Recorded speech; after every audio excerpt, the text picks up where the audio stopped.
Hello everyone, welcome to Dhruva academy. So guys, ఈరోజు మనము RPF SI constable ఉద్యోగాలకు సంబంధించినటువంటి మోడల్ పేపర్ 70 అయితే చూస్తున్నామండి. సో మనము ఇప్పటి వరకు 69 మోడల్ పేపర్ చేసాము. ఇది 70వ మోడల్ పేపర్ అండి. సో గైస్, రెగ్యులర్గా ఫాలో అవుతున్నటువంటి అభ్యర్థులకు చాలా అంటే చాలా మంచి అవకాశాలు అయితే ఉంటాయండి. మంచి రివిజన్గా మీకు యూజ్ అవుతాయి. అంతేకాకుండా మన యాప్లో చాలా అంటే చాలామంది కోర్స్ అయితే తీసుకున్నారండి. వారంతా కూడా కోర్స్లోని క్లాసెస్ని ప్రిపేర్ అవుతూనే ఇవి ప్రాక్టీస్ చేయాలి. మోడల్ పేపర్స్ని ప్రతిరోజు చూడాలి కంపల్సరిగా. అలా అయితే మీకు మంచి రివిజన్ అవుతుందండి. చాలామంది ఏం చేశారు, కోర్స్ తీసుకున్నారు, జస్ట్ అందులోనే క్లాసెస్ వింటున్నారు. సో ఈ యొక్క ప్రాక్టీస్ బిట్స్ మాత్రం మర్చిపోతున్నారు. చాలామందికి రివైజ్ చేస్తున్నాను, రెగ్యులర్గా ఫాలో అవ్వండి. ఓకేనా? అలా అయితేనే మీకు రివిజన్ అవుతుంది. పీడిఎఫ్ లింక్ కూడా వీడియో ఎండ్ అయిన తర్వాత డిస్క్రిప్షన్లో ప్రొవైడ్ చేస్తాను.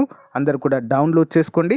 అంతేకాకుండా మన యొక్క WhatsApp group, Telegram group link video డిస్క్రిప్షన్లో ఇస్తాను. సో అందులో జాయిన్ అవ్వండి, మీకు లేటెస్ట్ అప్డేట్స్ వస్తాయి. లేచకుండా కంటెంట్లోకి వెళ్దాం. ముందుగా చిన్న లైక్ చేయండి ప్రతి ఒక్కరు కూడా. హే గాయస్, మన ఛానల్లో ఉన్నటువంటి నిరుద్యోగ అభ్యర్థులకు బంపర్ ఆఫర్ అయితే తీసుకురావడం జరిగిందండి. ఆర్ఆర్బీ ఆర్పీఎఫ్ ఉద్యోగాలకు సంబంధించి కంప్లీట్ కోర్స్ అండి. Full classes, PDF test series 699 రూపీస్కి అందిస్తున్నామండి. బైలింగ్వెల్లో ఉంటుంది. అంతేకాకుండా mega test series A to Z complete సిలబస్లో భాగంగా దాదాపుగా 30,000 ప్రశ్నలతో టెస్ట్ సిరీస్ అందిస్తున్నామండి. 1 year వ్యాలిడిటీతో 249 రూపీస్ మాత్రమే. ఇవి రెండు కూడా మన యాప్లో ఉన్నాయండి. యాప్ లింక్ వీడియో డిస్క్రిప్షన్లో ఉంది. ముందుగా డెమో చూసి మీకు నచ్చితే వెంటనే కోర్స్ తీసుకోండి ఫ్రెండ్స్. ఏమైనా డౌట్ ఉంటే మన టెలిగ్రామ్లో కానీ వాట్సాప్లో జాయిన్ అయ్యి నాకు మెసేజ్ పెట్టండి. Thank you. So model paper 70లో మన మొదటి క్వశ్చన్ చూద్దాము. గైర్సిన్ ఏ రాష్ట్రము లేదా కేంద్రపాలిత ప్రాంత వేసవి రాజధానిగా ఉంది? సరైన సమాధానం ఏంటండి? ఆప్షన్ 3, ఉత్తరాఖండ్ రాష్ట్రానికి గైర్సిన్ అనేది వేసవి రాజధానిగా ఉంటుంది ఫ్రెండ్స్. చాలా ఇంపార్టెంట్ క్వశ్చన్, అందరూ కూడా గమనించాలి. నెక్స్ట్ వన్, వ్యర్థాల నుంచి తక్కువ ఖర్చుతో మరింత ఎక్కువ సామర్థ్యంతో బయో ఇంధనం ఉత్పత్తి చేసేలా కృత్రిమ స్పాంజ్ ఉత్ప్రేరకాన్ని ఏ సంస్థకు చెందిన శాస్త్రవేత్తల బృందము అభివృద్ధి చేసింది? ఆన్సర్ ఆప్షన్ 3 అండి, Indian Institute of Chemical Technology. ఏంటండి? Indian Institute of Chemical Technology వారు దీన్ని రూపొందించడం జరిగిందండి. ఇది హైదరాబాద్లో దీని యొక్క ప్రధాన కార్యాలయము ఉంది. ఓకేనా? నెక్స్ట్ వన్, మొట్టమొదటి శాఫ్ క్రీడలు ఏ సంవత్సరంలో జరిగాయి? మొట్టమొదటి శాఫ్ క్రీడలు ఆన్సర్ ఆప్షన్ 1 అండి, 1984వ సంవత్సరంలో మొట్టమొదటి శాఫ్ క్రీడలు అయితే నిర్వహించారు. నెక్స్ట్ వన్, సాహిత్య సేవకు గాను యూతాండ్ అవార్డును గెలుచుకున్న మొట్టమొదటి భారతీయ వ్యక్తి ఎవరు? సాహిత్య సేవకు గాను యూతాండ్ అవార్డ్ ఎవరికి వచ్చిందండి మరి ఇది? ఆన్సర్ ఆప్షన్ 3, ఆచార్య వినోబా భావే. ఇంపార్టెంట్ పర్సన్ అండి, చాలా కూడా. ఓకేనా? మరి భారతదేశంలో చాలా సంస్కరణలు ప్రవేశపెట్టిన వ్యక్తి వీరైతే మనము గుర్తుంచుకోవాలి. భారతదేశంలో ఉన్నటువంటి ముఖ్యంగా తెలుగు రాష్ట్రాలకు చాలా సేవ చేశారండి. తెలుగు రాష్ట్రాల్లో మరి ధనికుల దగ్గర, భూస్వాముల దగ్గర నుండి భూమి తీసుకొని పేదలకు పంచిపెట్టిన వ్యక్తిగా వీరైతే చాలా ఫేమస్ అండి. ఓకేనా?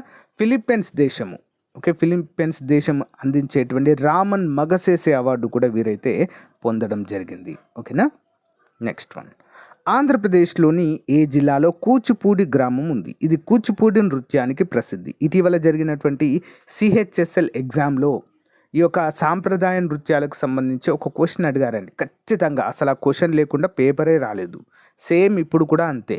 ఆర్పిఎఫ్ ఎస్ఐ కానిస్టేబుల్లో కూడా ఈ యొక్క సాంప్రదాయ నృత్యాలు లేదా రాష్ట్రాలకు సంబంధించిన ఇతర గిరిజన నృత్యాలకు సంబంధించి కంపల్సరిగా ఒక క్వశ్చన్ వస్తుంది. ఓకేనా? మరి ఆంధ్రప్రదేశ్లోని జిల్లాలో కూచిపూడి గ్రామం ఉంది. ఇది కూచిపూడి నృత్యానికి ప్రసిద్ధి అంటే కృష్ణా జిల్లా. అంతే కదండి, కృష్ణా జిల్లాలోనే కూచిపూడి ఉద్భవించింది. నెక్స్ట్ వన్, మరాఠీ పద్య కావ్యాల ప్రగతికి తోడ్పడిన సాహితీ సంఘం ఏంటి? మరాఠీ పద్య కావ్యాల ప్రగతికి తోడ్పడిన సాహితీ సంఘము. Answer option 1, Ravikiran mandal.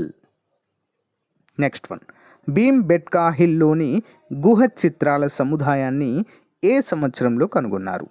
భీంబెట్కా హిల్లోని గుహ చిత్రాల సముదాయం. దీనికి యునెస్కో వారసత్వ జాబితాలో చోటు పొందినటువంటి ప్లేస్ అండి ఇది. ఓకేనా, దీంట్లో చాలా పురాతన కాలం నాటి చిత్రాలు గీయబడి ఉన్నాయండి. ఆది మానవుల కాలం నాటి చిత్రాలు. ఓకేనా, పెయింటింగ్స్ అంటారు. సో ఆ చిత్రాలు అయితే గీయబడి ఉన్నాయి భీంబెట్కా హిల్స్. ఓకేనా, మరి ఏ సంవత్సరంలో దీన్ని కనుగొన్నారండి అంటే సరైన సమాధానము ఆప్షన్ 2, 1957. మరి ఈ భీంబెట్కా హిల్స్ అనేవి ఏ రాష్ట్రంలో ఉన్నాయి? ఎవరికైనా తెలిస్తే కామెంట్ రూపంలో తెలియచేయండి, లేదా భీంబెట్కా హిల్స్ అని చెప్పేసి కామెంట్ పెట్టండి, నేను ఆన్సర్ చెప్తాను.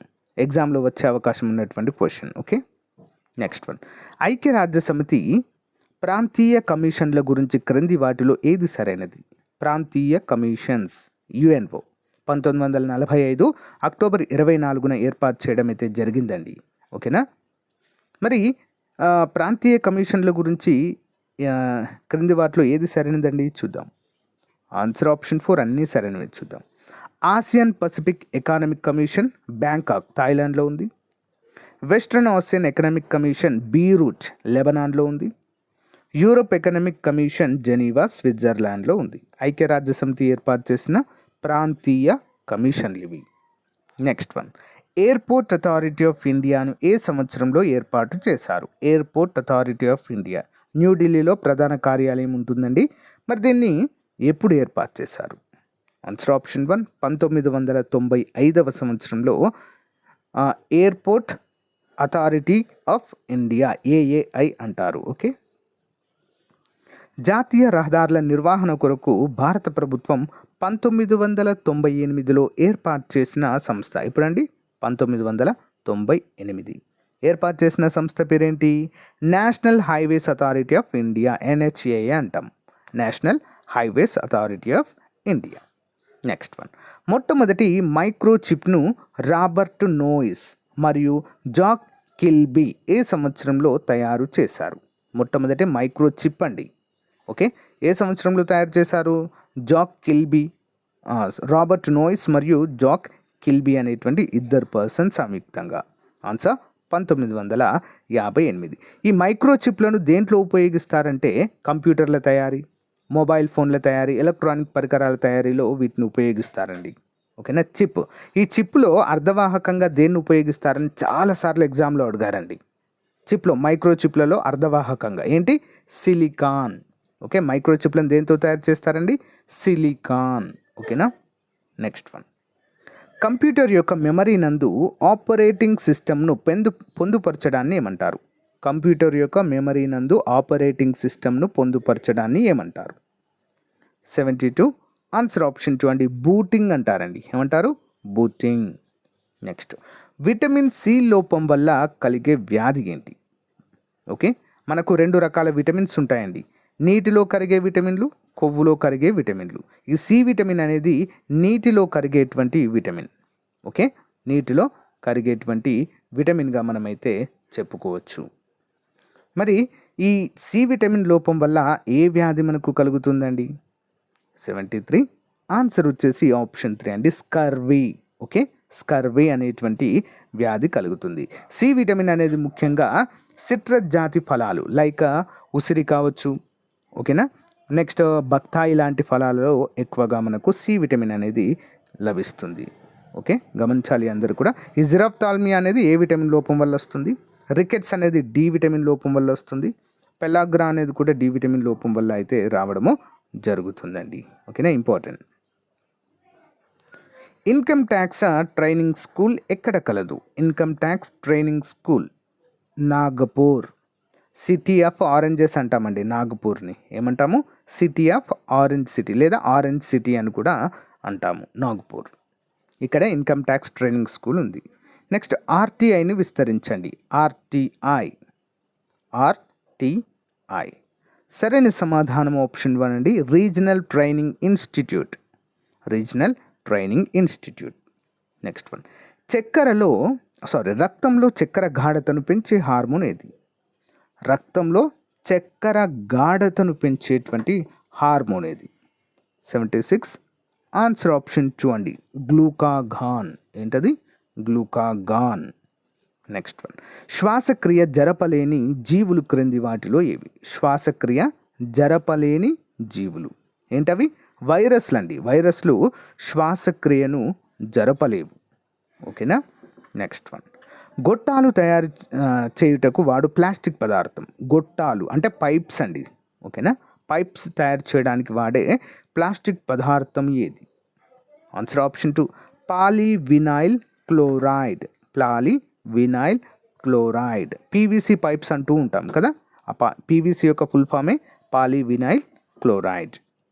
నెక్స్ట్ వన్, ఓడ నది నుండి సముద్రంలోనికి ప్రవేశించినప్పుడు ఓడ యొక్క మట్టం అంటే నీటి మట్టము ఏమవుతుంది? ఓడ యొక్క నీటి మట్టము ఆప్షన్ 2 ఏమవుతుందండి? పెరుగుతుందండి. సింపుల్గా చెప్పాలంటే నది నుంచి ఓడ సముద్రంలోకి వెళ్ళినప్పుడు కొంచెం పైకి తేలుతుందండి. ఓకేనా, తేలుతుంది. దాని యొక్క మట్టం అనేది పెరుగుతుంది లేదా తేలుతుంది. ఎందుకు? రీజన్ ఏంటి అండి? నదిలో ఉన్నటువంటి వాటర్ సముద్రంలో ఉన్నటువంటి వాటర్ కంటే దాని యొక్క ఆ ఉప్పు నీటి వల్ల వాటి యొక్క పీడనం అనేది ఎక్కువ అవుతుందండి. ఓకేనా. ఆ గాఢత అంటాం, సింపుల్గా చెప్పాలంటే నీటి యొక్క గాఢత అనేది పెరుగుతుంది. గమనించాలి. Aryabhatta research institute of observation science ఎక్కడ ఉంది? Aryabhatta research institute of observation science ఎక్కడ ఉందండి? నైనిటాల్. నెక్స్ట్ వన్, ఈ క్రింది వాటిలో సరైన జత ఏది? విఘ్నేశ్వరుడు, మితాక్షరం, దండిన్, దశకుమార చరిత్ర, టాలమీ, జాగ్రఫీ ఆఫ్ ఇండియా. పైవన్నీ సరైనవి. సరైన జత ఏంటి? అన్నీ కూడా సరైనవి అండి. Important question. విఘ్నేశ్వరుడు మితాక్షరం అనేటువంటి గ్రంథం రచించారు. దండిన్ దశకుమార చరిత్ర, టాలమీ జాగ్రఫీ ఆఫ్ ఇండియా అనేది రచించారు.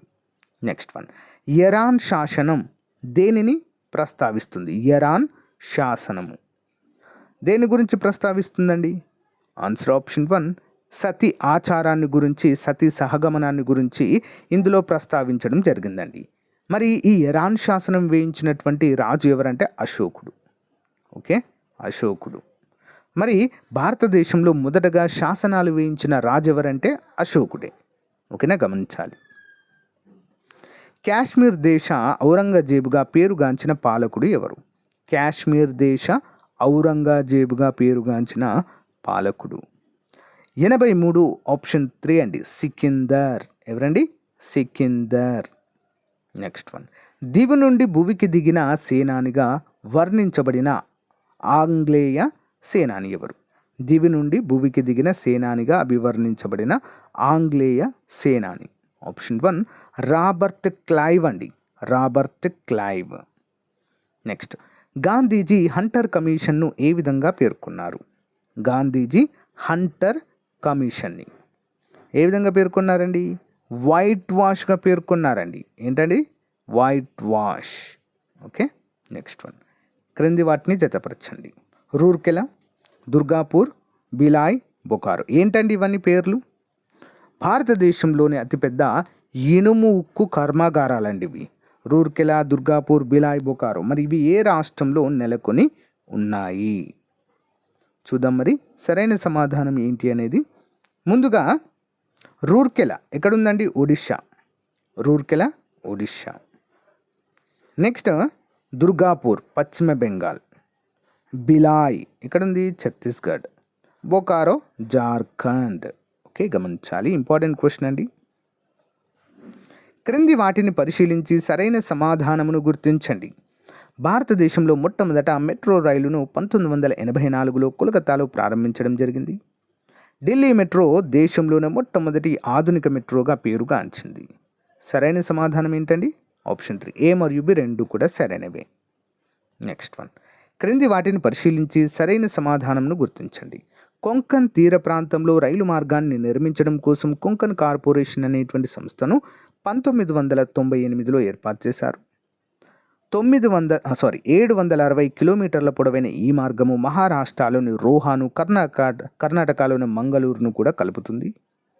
ఇందులో భారత రైల్వేలు మహారాష్ట్ర, కర్ణాటక, గోవా, కేరళ రాష్ట్రాలు భాగస్వామిగా ఉన్నాయి. సరైన సమాధానం ఆప్షన్ 4 అన్నీ కూడా సరైనవే.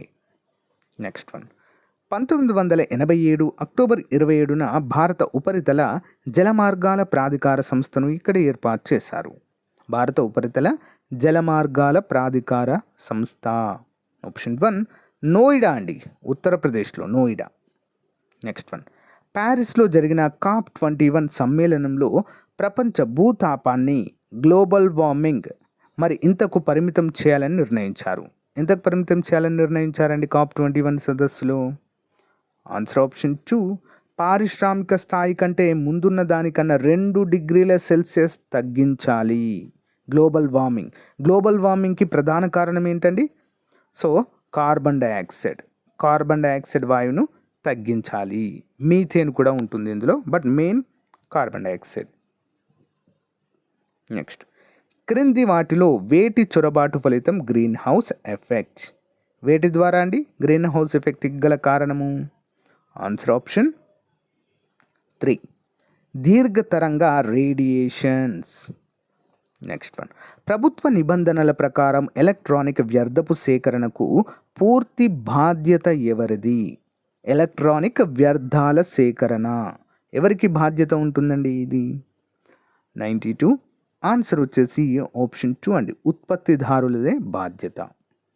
నెక్స్ట్ వన్, వివిధ రాష్ట్రాలలో ఉన్న ఈ గవర్నెన్స్ ప్రక్రియకు సంబంధించి ఈ క్రింది వాటిలో సరైనది. ఈ గవర్నెన్స్ ప్రక్రియకు సంబంధించి అండి, ఓకేనా? 93. ఆన్సర్ ఆప్షన్ 4 అండి, ఈ మిత్ర కేరళ అనేది సరికానిదండి. Gyandoot Madhya Pradesh correct, Lokmitra Himachal Pradesh correct, Lokvani Uttar Pradesh correct. Next one, భారత రాజ్యాంగంలోని రిపబ్లిక్ అనేటువంటి పదాన్ని ఏ రాజ్యాంగం నుంచి స్వీకరించాం? రిపబ్లిక్ అంటే గణతంత్ర అనేటువంటి వర్డ్ ఎక్కడి నుంచి తీసుకున్నామండి మరి మనము? ఆప్షన్ 1 ఫ్రెంచ్ రాజ్యాంగం నుంచి, అంటే ఫ్రాన్స్ రాజ్యాంగం నుంచి తీసుకోవడం జరిగింది. నెక్స్ట్ వన్ చూద్దాం. అనుకోకుండా ఎదురయ్యే ఖర్చులు, అదనపు ఖర్చులు, అధిక ఖర్చుల కొరకు ప్రభుత్వం నుండి తరువాత అనుమతి పొందే షరతులపై ఏ ఆదాయాధారం నుండి ఖర్చు చేయవచ్చు? ఎందులోంచి ఖర్చు చేయవచ్చు అండి? అనుకోకుండా ఎదురయ్యే ఖర్చులు, అదనపు ఖర్చులు, అధిక ఖర్చుల కొరకు. ఇంపార్టెంట్ క్వశ్చన్ అండి. ఆన్సర్ ఆప్షన్ 4 భారత అగంతుక నిధి. భారత సంచిత నిధి అంటే ఏంటంటే కాంటింజెంట్ ఫండ్ అంటారు దీన్ని. కాంటింజెంట్ ఫండ్ అంటే మరి ప్రభుత్వానికి వచ్చేటువంటి ఆదాయము, ట్యాక్సెస్ ద్వారా, పన్నుల ద్వారా వచ్చేటువంటి ఆదాయము, ఓకేనా? మరి అగంతుక నిధి అంటే ఏంటి అంటే ఇది రాష్ట్రపతి ఆధీనంలో ఉంటుందండి. ఏదైనా అనుకోకుండా ఏదైనా నేచర్ కాలమిటీస్ అంటే ప్రకృతి వైపరీత్యాలు వచ్చినప్పుడు కావచ్చు, ఇంకా ఇతరత్ర ఎమర్జెన్సీ వచ్చినప్పుడు మాత్రం దీన్ని ఉపయోగిస్తారండి. సో రాష్ట్రపతి ఆధీనంలో ఇది ఉంటుంది. అత్యున్నత న్యాయస్థానపు న్యాయమూర్తిగా నియమించుటకు కావలసిన అర్హతలలో క్రింది వాటిలో సరికానిది ఏంటి? సరికానిదండి ఆప్షన్ 1 అత్యున్నత న్యాయస్థానంలో న్యాయవాదిగా కనీసం 10 సంవత్సరాల అనుభవం ఉండాలి అనేది తప్పండి. ఓకే, రాష్ట్రపతి దృష్టిలో న్యాయశాస్త్రంలో నిష్ణాతులై ఉండాలి. ఏదైనా హైకోర్టులో న్యాయమూర్తిగా 5 సంవత్సరాల అనుభవం ఉండాలి. ఉన్నత న్యాయస్థానంలో 10 సంవత్సరాలు న్యాయవాదిగా పనిచేయాలండి. ఓకే, న్యాయవాదిగా పనిచేయాలి. అత్యున్నత న్యాయస్థానంలో కాదు, ఇక్కడ అత్యున్నత అంటే సుప్రీంకోర్టులో పనిచేయాలని అడుగుతున్నారు. కానీ ఉన్నత న్యాయస్థానం అంటే హైకోర్టులో 10 years న్యాయవాదిగా పనిచేసిన అనుభవం ఉంటే సరిపోతుంది. ఓకేనా? ఇంపార్టెంట్. నెక్స్ట్, షాదీ షాగున్ యోజన పథకం క్రింద ఉన్నత విద్యానంతరం వివాహం చేసుకునే ముస్లిం యువతులకు వారి వివాహ ఉత్సవం ముగింపు సమయంలో ఎంత నగదు బహుమతిని అందిస్తారు? ఎంత అందించడం జరుగుతుందండి? సో 97. ఆన్సర్ ఆప్షన్ 1 అండి, 51,000. విదేశాల్లో ఉన్న భారత సంతతి శాస్త్రవేత్తలను, పరిశోధకులను దేశంలోనికి ఆహ్వానించేందుకు ఉద్దేశించిన కార్యక్రమం ఏంటండి? వజ్ర. చక్యార్ కూతు నృత్యము ఏ రాష్ట్రంలో ప్రసిద్ధి? చక్యార్ కూతు ఎక్కడండి ప్రసిద్ధి? మరి ఇది ఇంపార్టెంట్ క్వశ్చన్ అండి. కేరళలో ప్రసిద్ధి చక్యార్ కూతు. ఆర్బీఐ ప్రస్తుత గవర్నర్ ఎవరండి? శక్తికాంత దాస్ గారు ప్రజెంట్ ఆర్బీఐ గవర్నర్గా ఉన్నారు. సో గైస్, ఇది ఈ రోజుకు సంబంధించినటువంటి మోస్ట్ ఇంపార్టెంట్ మోడల్ పేపర్ అండి. ప్రతిరోజు ఒక మోడల్ పేపర్, ఒకరోజు ఎస్ఎస్సిది, ఒకరోజు ఆర్ఆర్బికి సంబంధించి 2 మోడల్ పేపర్స్ ఆల్టర్నేటివ్ డేలో రావడం అయితే జరుగుతుందండి. రెగ్యులర్గా ఫాలో అవ్వండి. ముఖ్యంగా మరీ చెప్తున్నాను, ఎవరైతే మన యాప్లో కోర్స్ తీసుకున్నారో ఓకేనా, ఆర్పిఎఫ్ కావచ్చు, ఆర్ఆర్బి, గ్రూప్ డి, ఎన్టీపీసీ కావచ్చు, ఎస్ఎస్సి కోంబో ప్యాక్ కావచ్చు. కోంబో ప్యాక్ అంటే ఏంటి? ఎస్ఎస్సి, జీడీ, ఎంటీఎస్, సిజిఎల్, సిహెచ్ఎస్ఎల్ అన్నిటికి సంబంధించిన కోంబో ప్యాక్ తీసుకున్న వారు కావచ్చు. రెగ్యులర్గా మోడల్ పేపర్ని ఫాలో అవుతే మంచి రివిజన్ అవుతుంది. ఓకేనా? Thank you guys. Thank you for support. Have a nice day. Bye.